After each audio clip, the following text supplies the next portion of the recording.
Okay,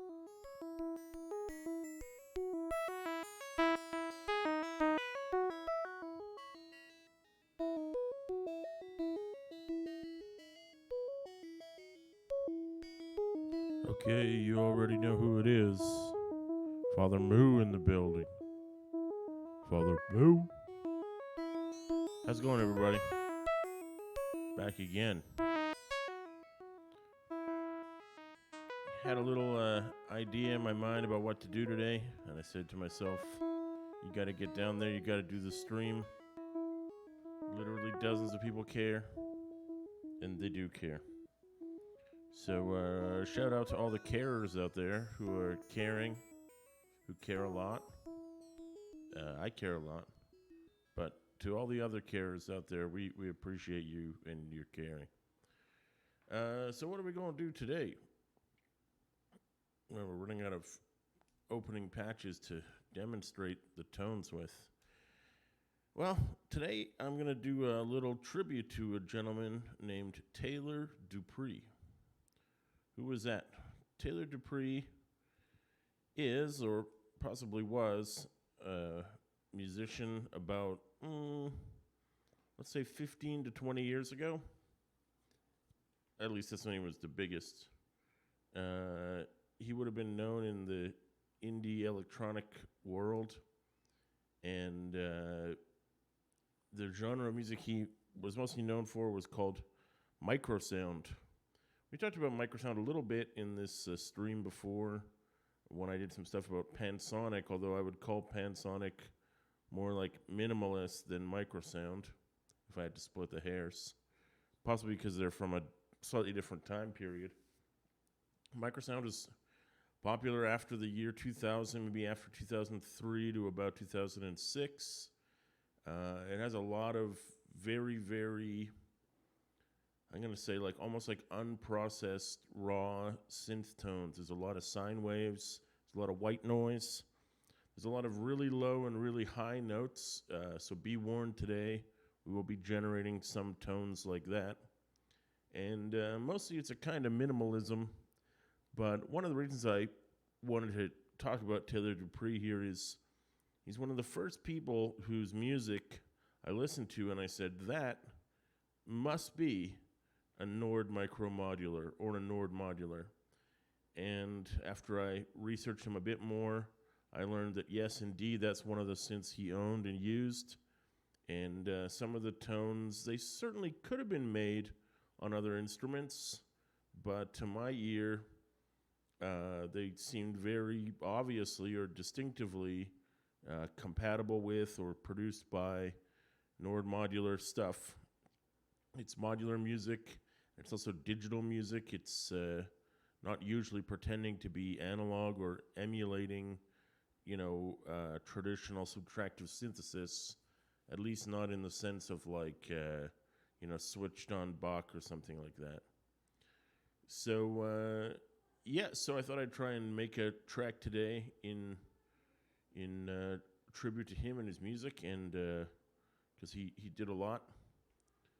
He had a record label called 12K, which published quite a few sort of minimalist or microsound records. And he worked with a guy named Richard Chartier, who was known for extreme minimalism. And Richard Chartier worked with a guy named Nose Cicada, who was a musician. His name was O/R. Nose Cicada made an album that was outside the range of human hearing. So humans can usually hear, let's say 50 hertz to 20,000 hertz. Well, Nose Cicada generated tones around 3 hertz, so too low to hear, and 50,000 hertz and too high to hear. And then he modulated them against each other, and the result entered into the realm of human hearing. But a lot of his record at that time was just inaudible. So that's the kind of, when I say minimalism, that's what I'm talking about. Let's go back to Taylor. So a lot of slow tempos here, and a lot of stuff, I would say probably done with event sequencers. There's a lot of like looping patterns. So the one I want to do here, I think I have to do this trick again. So I have to do 64 steps on the first sequencer and allow it to loop. And then I gotta go link out into clock in, and then link out into clock in, and then link out into clock in. Oh, that's the wrong one. This link out into this clock in. So when it reaches the final step, it sends a start signal to the clock. These ones all stay on 16 steps, but they get their loops turned off because they're just one shots now. They just trigger whenever they get that signal there. And so it's essentially a 64-step sequencer. This one is on a loop, and he is run off of this here. I think I can use sync to reset him when he gets to 64, and it should be correct. Looks like I might be wrong here. Was this supposed to be another one? Let's just wait for it. No, he's only moving one stage. Darn it. I can't remember how to do this.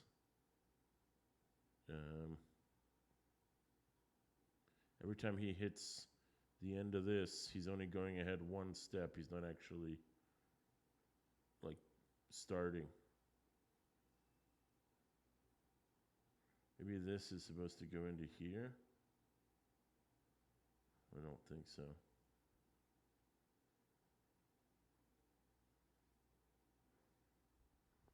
Let me just see if I can remember here. Okay, I'm going to jog my own memory here. Sorry for cheating.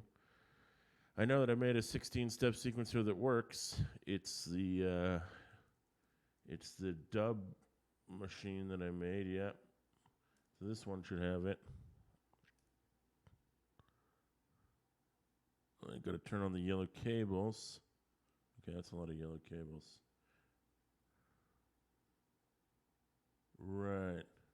So, as you can see here, the 64-step clock, loop on, and then his link out goes to reset, but he still gets a clock from here. Okay, great, good, so I know what I'm doing. So let's close this one. He's getting a clock. He's going to reset. Oh, we don't need this. All we got to do is share the clock among all four of them. So they still get the clock, they just wait for their reset coming from the link out. There we go. This goes into here. This goes into here. And this goes into the same clock as everybody. So that should work. Let's wait for it to come around again and do its thing. Maybe I need to make a new module to kick it off.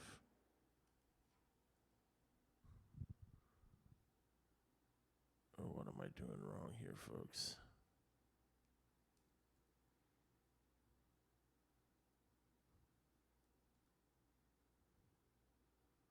This one has a clock now, but he's not moving at all. He's just sitting there.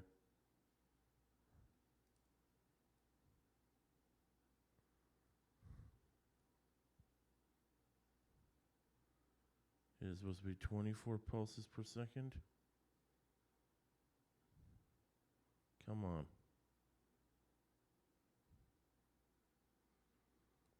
Let's just try building it again. Okay. This is just me forgetting how my own sequencer works. So, there's a clock running there. And now I'm getting nothing at all. That can't be right. What the heck is wrong with that?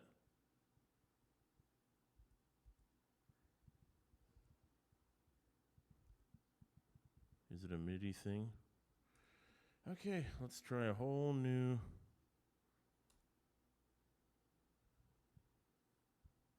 I just wonder if the... yeah, let's close this as well. So I only got one window open. Let's try that again.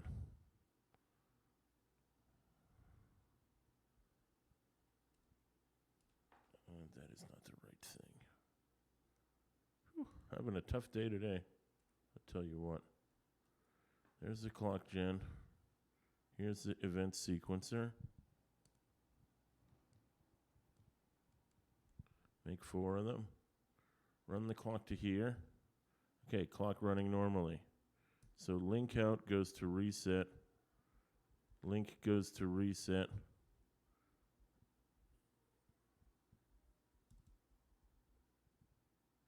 And this link goes to reset. And the same clock, okay. This one needs 64 steps.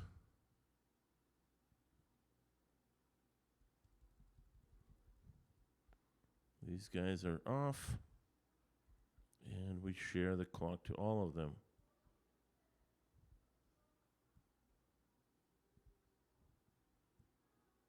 There we go. Let's just send there we go. First one is running. Second one's running. Third one's running.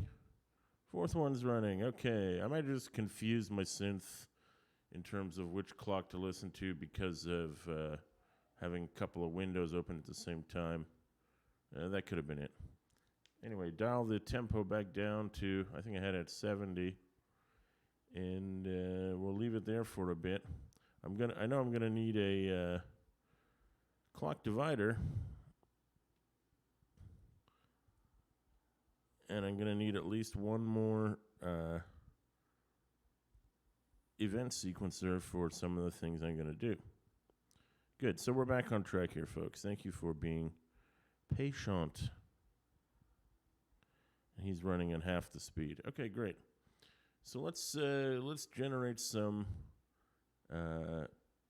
sound sources in the Taylor Deupree or in the 12K microsound style. I don't think we're going to get to 8 voices, but we're probably going to be more than 3. So I've set up a 8 input mixer here.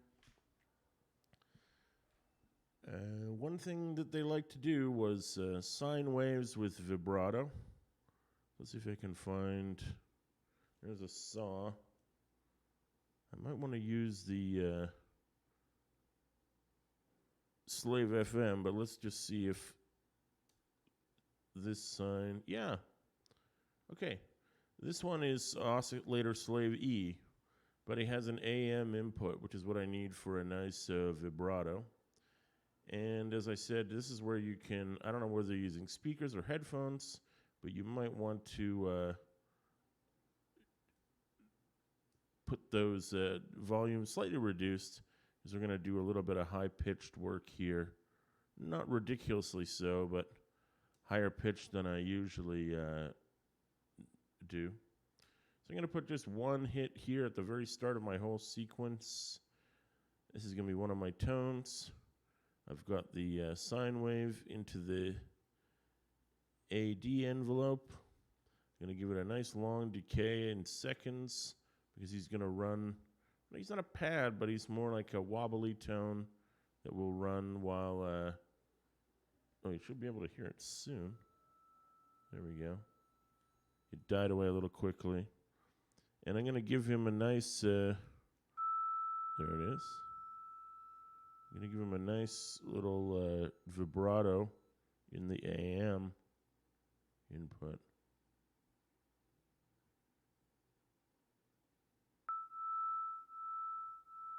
It's good.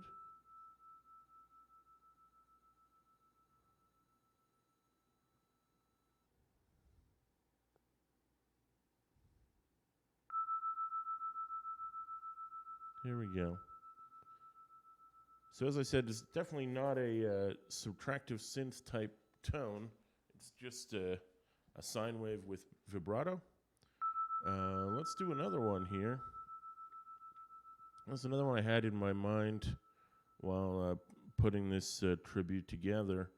I thought I would take a noise generator and then take a multi-mode filter. I think I want this one, Mr. D. And then take multiple outputs out of that and play them independently.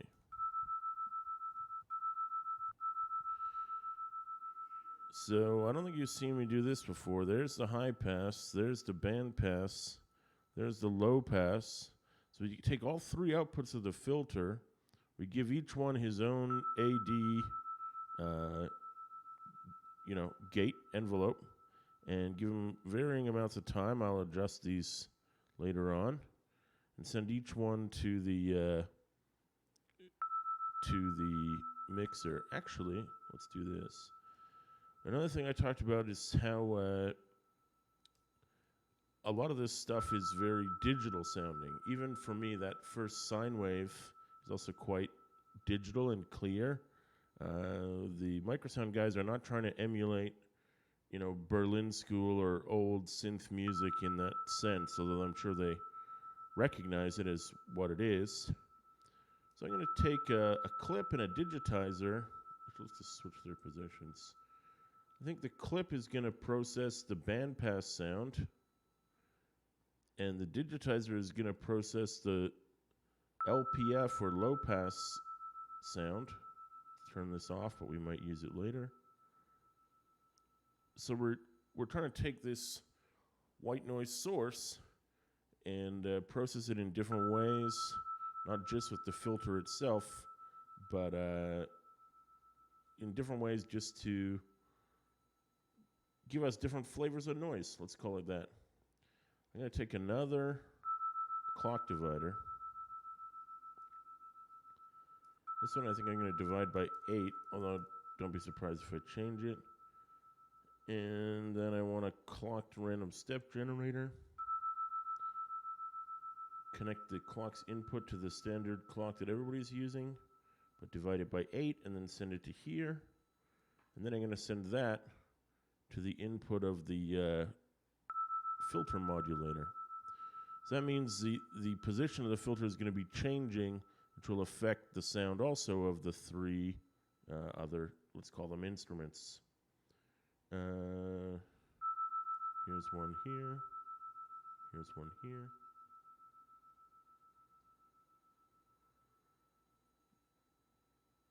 Oh, I just realized.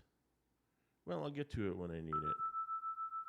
Usually I would have to sum up the outputs of these 4 gates on my 16-step sequencer.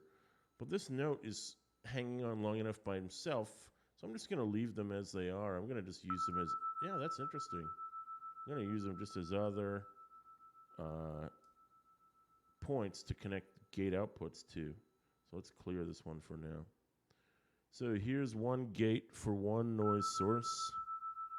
I'm going to put this one to the low pass noise source. There's one. You heard it. There's the third. We just missed it. So we'll hear it on the next loop round.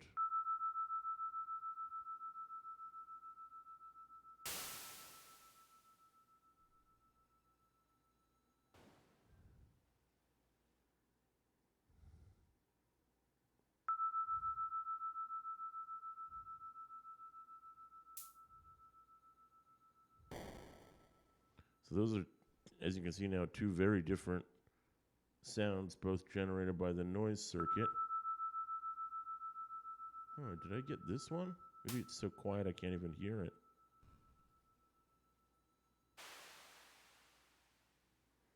And I'm going to try putting this to 4.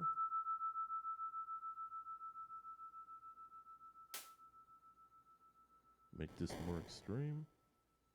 Give it some resonance.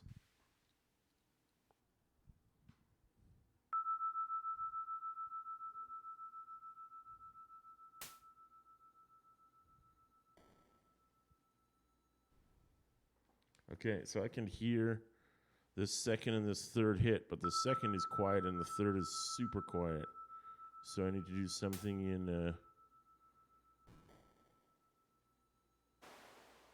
you know what? Let's try this. Making another clocked random generator. Random step generator, but I'm going to connect it directly to the real clock, the standard clock of 70. Let's see if that gets any more variation in the clipper's input. Drive his amount up. The starting point down.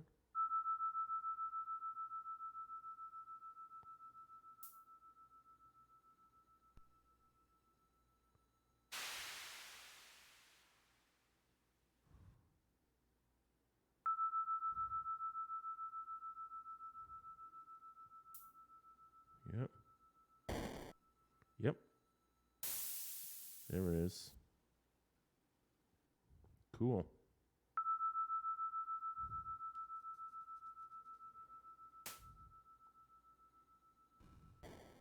Let's try sending this to here.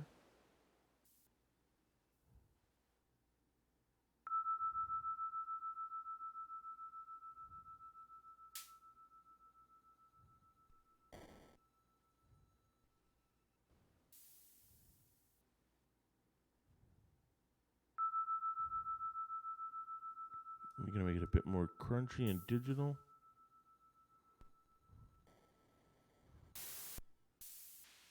That's what I was going for. Some motion from the LFO. Okay, cool. I like where that's going.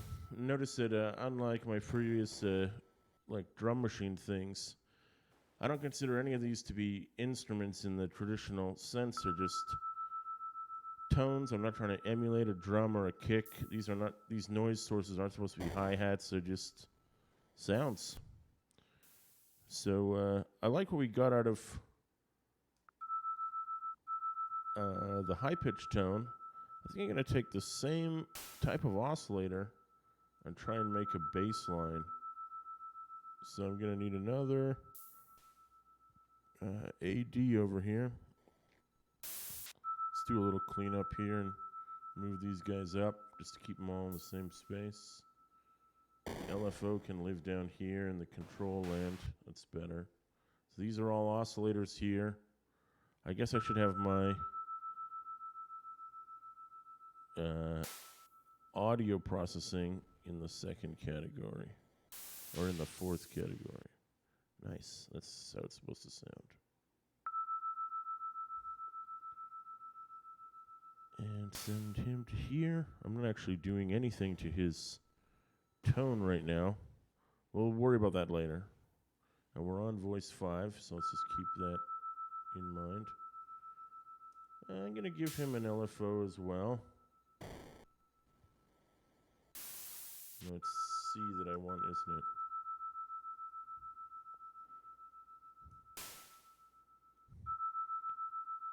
A little bit slower than the other one into his AM. And I'm going to run him off this event sequencer, which is at half time to the whole thing, but is still looping at 16 steps. So I'm going to put him on the offbeat notes. I'm going to use that gate out, trigger his. Yep. He isn't down yet.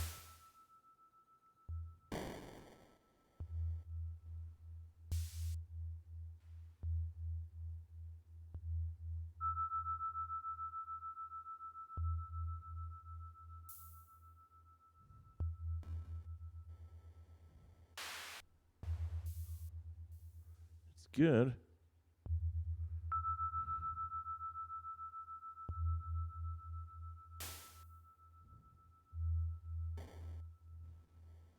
I get the sine wave LFO just right.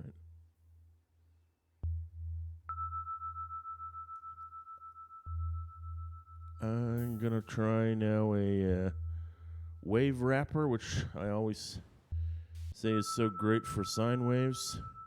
See if you can get a little grit onto the bass line here.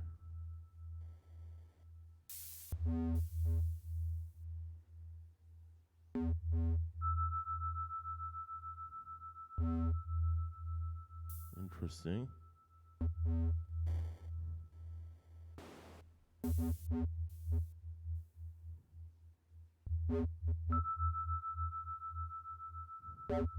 I don't really associate this kind of a distorted bass line with microsound, but I'm just experimenting here.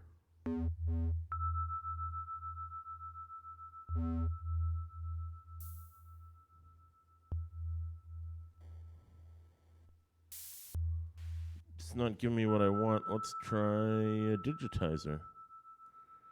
I also don't associate this with microsound, but I don't care. I'm trying to get a good sound. That's better. I actually like that.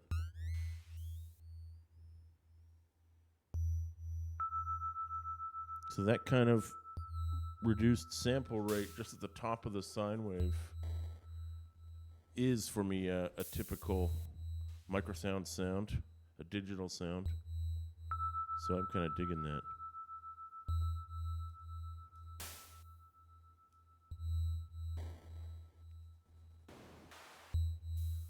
Wonder if I think I'm going to try this. I'm hearing the whole parts together, and I kind of want... There's that one percussion sound in the drum osc, which sounds like a kick. I can't remember if it's 6 or 5. It's probably 5. Let's put him on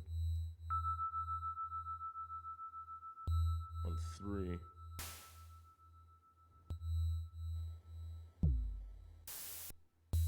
Yeah.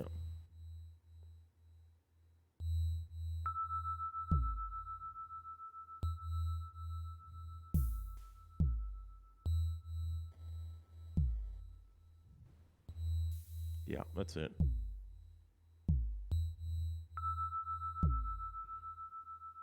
I'm just going to tune him down a bit. Get him real down there. Yeah, there it is. There it is. You hear that? Hope you get your headphones on. I guess I should mention at this point. I didn't actually do it. Let's do it now. One key part to the microsound aesthetic is to kill the reverb. You don't have to kill it on everything. I had it on everything. I thought I had it off. Maybe that opening patch I had, it sounded better. But it's part of the dryness. It's part of the digital artificialness of it. This is cool. I like it.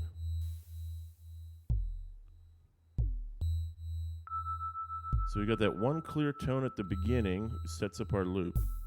Then we've got the bass line and the low drum sound giving us a kind of rhythm to go with. And then we've got this semi-random noise stuff. It's semi-random because the filter's being modulated so much by that LFO, or clocked random step generator, not technically an LFO, that he's really all over the place. I wonder if I put this leftover clocked random gen into the pitch, what it'll do.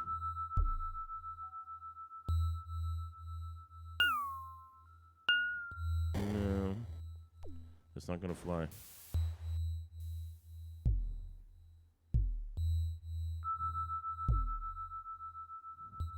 Let me try this.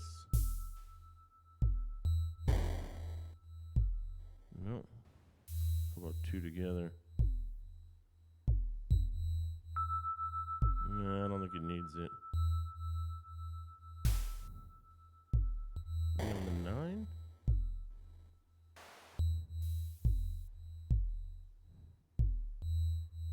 No, still not it.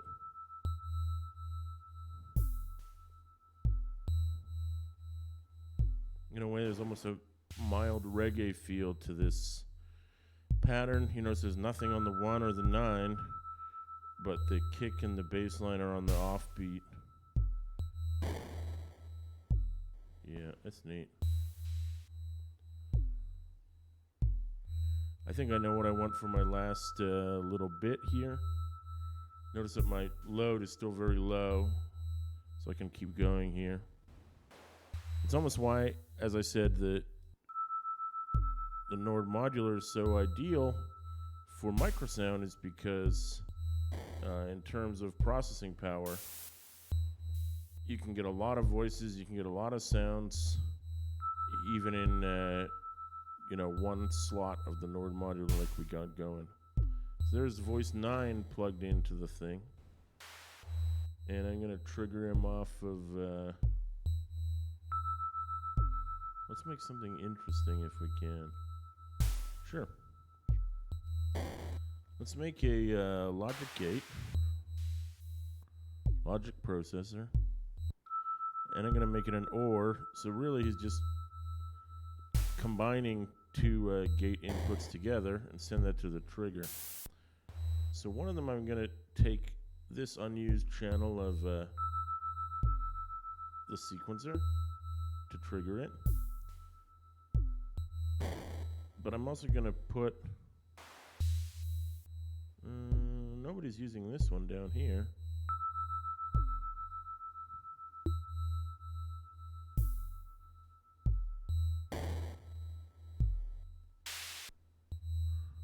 You can barely hear this right now. And you're going to hear it even less because I'm going to make it into more of a pure click.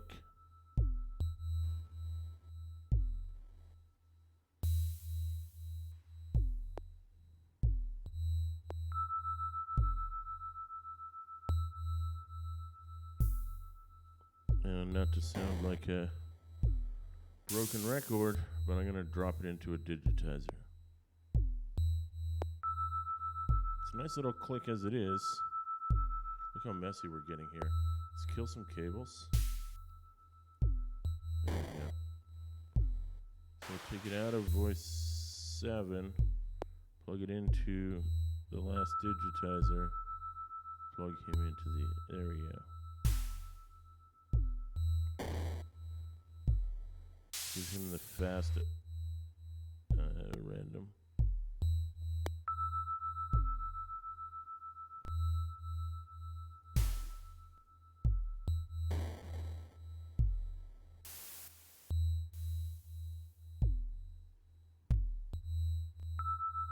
Give him some more notes here to work with.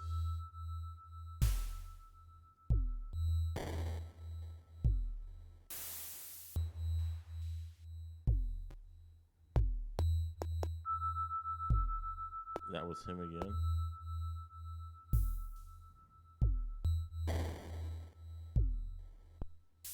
And here he comes again.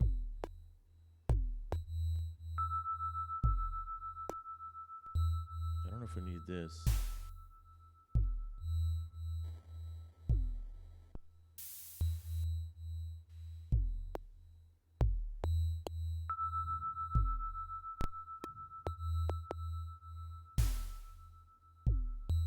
Good.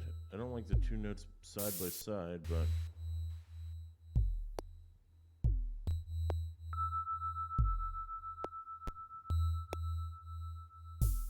it's good. If I got too many notes, I just keep taking them out until I find a good pattern. You can hear him though, right? He's going to start now. And he's got more variation because of this LFO totally messing up the sample rate. Yeah. So sometimes he's louder, sometimes he's softer. Neat one. Okay, I think we got there. I think this is as close as we're gonna get.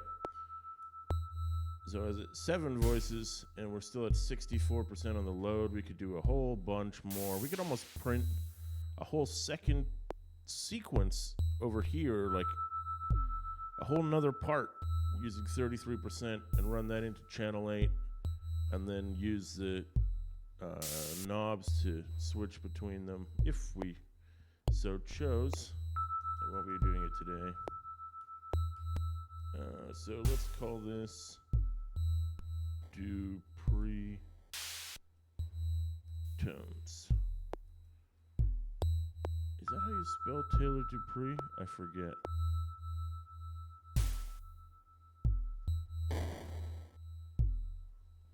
I think it's right. But yeah, and save it in the synth.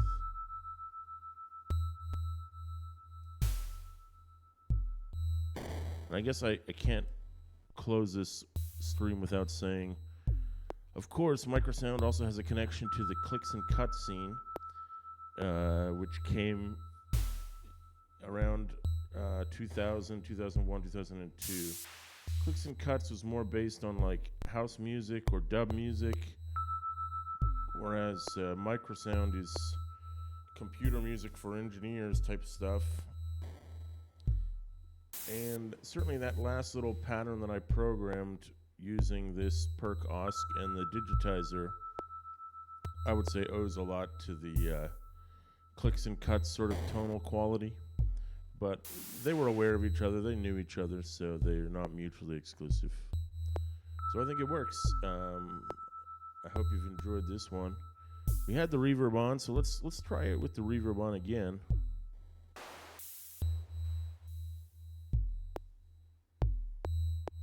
You can really hear those clicks now.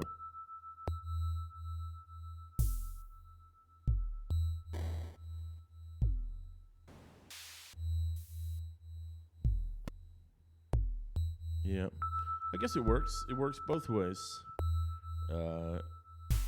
A lot of microsound stuff is going to be super dry, but I guess it doesn't have to be. Nothing has to be anything. But yeah, we'll leave it on that deep note.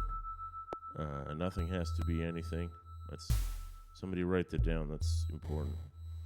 Appreciate you all tuning in again. This has been Father Moo on the microphone. It's Sunday morning. Don't forget to donate to the church.